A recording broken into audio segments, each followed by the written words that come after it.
All right, guys, so today we're going to do a deadfall, right? And we're going to do the most basic, primitive form of a deadfall you can. So this is like the easiest deadfall to make using natural materials. Now, the way we're making it, I'm doing it kind of in a smaller scale, you know what I mean? So you guys can understand how to do it. But then, you know, you could practice making them a variety of different ways. And there are a variety of different types of deadfalls, right?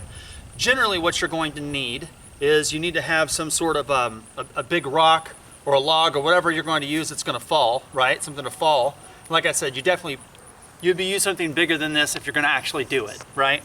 You're going to want to have a round rock or a piece of rock to stick on the ground, right? You need a stick to hold it up, and then you're going to need a piece of rope, hemp, and on the end I've tied a nut, something that would attract the animal to come in and, you know, take the bait, so to speak.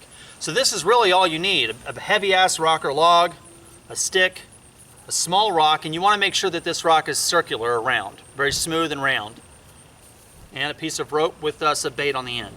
The first thing you're going to want to do is you want to kind of take the end here of your stick, and you're going to kind of make it to a point, right? And when you do this, keep making it to a point, to the point, to the point. And the reason you want to do that is so that when there's any type of pull on it, it'll trigger the weight, the dead drop, the dead fall better, right? And you do that on both sides. The wider your stick is, the more stable it is, right? You don't want the stick that you're using to be so thick on the bottom and stable that when the animal takes the bait, it doesn't pull down, right? So you want to make it like that to where it'll be as unstable as it can get, right? So that if there's any pull at all, that little bit will fly off, okay? At this point, you kind of want to gauge where this rock is going to be. So let's say this is what we're going to be using here, right? So if this is what we're using, you want this rock to be right underneath where that would fall, right? So we're going to put it right about here. You pick it up. You kind of want to get it set to where, you know, okay, this is what it's going to look like. Catch what I mean? Mm-hmm. Kind of make sure that that's the distance that you want. Once you get that, you're going to take the bait, and I got this way too long, so get that down just a bit. And this should be tied not very high up, kind of at the bottom of where you're going to be putting it, you know what I mean? And then back towards the weight. The next part is the part that's going to take a pretty good minute, you know what I mean? All right, so you've got this tied on, right? You want the weight to go, you want the food to go towards the weight, right, this way? Mm-hmm. So that way the animal has to go in to get it, right? And it's going to sit like this. Then ideally what ends up happening, this is the part that could take a while. So, because you want to make sure that it's going to sit there, and a lot of times you can get it, and then once you leave, it'll fall over, you know what I'm saying? So this is the part that could take a second, but you put the food right in there. Now ideally what will end up happening, and again, this is, I just want to, you know, because obviously we're making this a video, right? So for you guys on YouTube or you're on a DVD watching this, I'm doing this small scale so you guys can then take the skill set and then apply it to your survival training. This isn't big enough. I want to reiterate that already. But the idea is the animal would take this, and then it would pull on that and start to eat the nut. And when it does, this will fall over and kill the animal. Now the reason you want to have that's the reason why you want this round rock here, because if I was to put a stick in the ground, that will just support the weight. The animal would be able to take this and go over there, and even if it pulled it, it'd be eating the nut over here, right? So you want to have this rock so that when it does take the bait, this is on a round rock, so just the slight bit of off balancing will slide and then make it drop.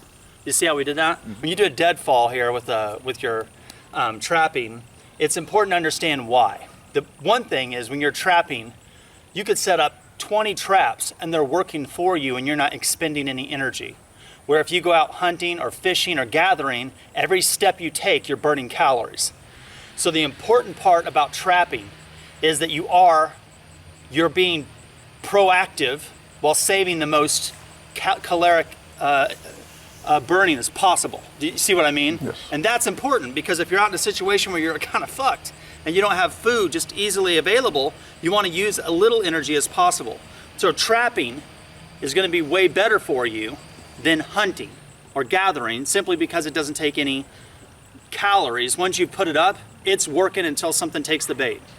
The next thing that's important is when you do set these things up, you guys should remember, or you guys should know that when you set them up, you want to start while you're going out hunting. That's when you figure out where the best places are for trapping. When you're seeing tracks, when you see animal activity, where you see, okay, there's rabbit hole here, or squirrel nest over here, or maybe you're by water and there's a beaver dam over here, or whatever the situation is, when you start seeing activity for animals, that's where you start putting them. Depending on the size of the animal, it's going to be the size of the fall that you're going to use. That's the whole down about scouting the area, getting, recon the area, gather the information, go out on your hunting, and while you're hunting, you start putting these deadfalls around as well, so you could be proactive even when you're sleeping. And now everyone's like, well, this rock really ain't that big enough, but let me tell you about this rock right here. Just this rock, right, for you guys who are kind of new to this or have never done it or whatever, everyone's like, there's no way that would really kill an animal or anything like that. I promise you, there is not a squirrel here that can bench press that weight. There's not a rabbit that's going to bench press that weight. So as long as it falls on the animal and it's pinning the animal isn't strong enough to bench press the goddamn thing off of it, right? Now, knowing that also means that just because you get, a larger rock, twice this weight, and you see maybe a leg hanging out, knowing that means when you pick it up doesn't mean the damn thing's dead either. It just means that the weight is pinning it to the ground. So keep that in mind when you're checking your drops.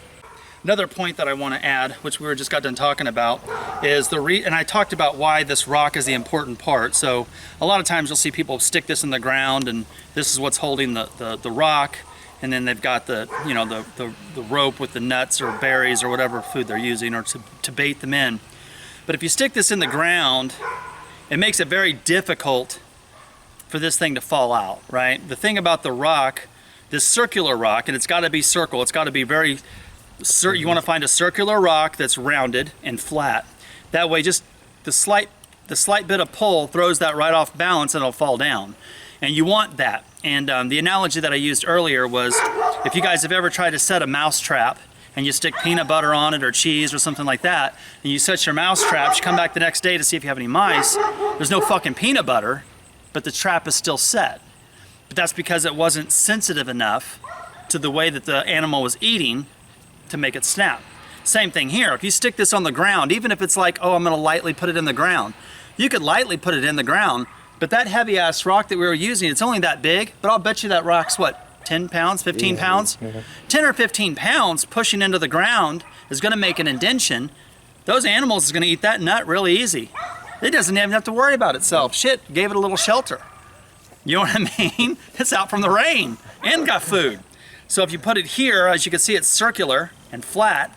So just a slight tug on that nut that we have wrapped to this rope, it'll slide off and bang. You know what I mean? Mm-hmm. That's why you have to have that rock right there. Then when the animal takes the bait, and let's see if I can do it far away here. It goes like this, and then that's what ended up happening, right? That was a rotted stick, wasn't it? Yep. All right, so you guys get the idea of it?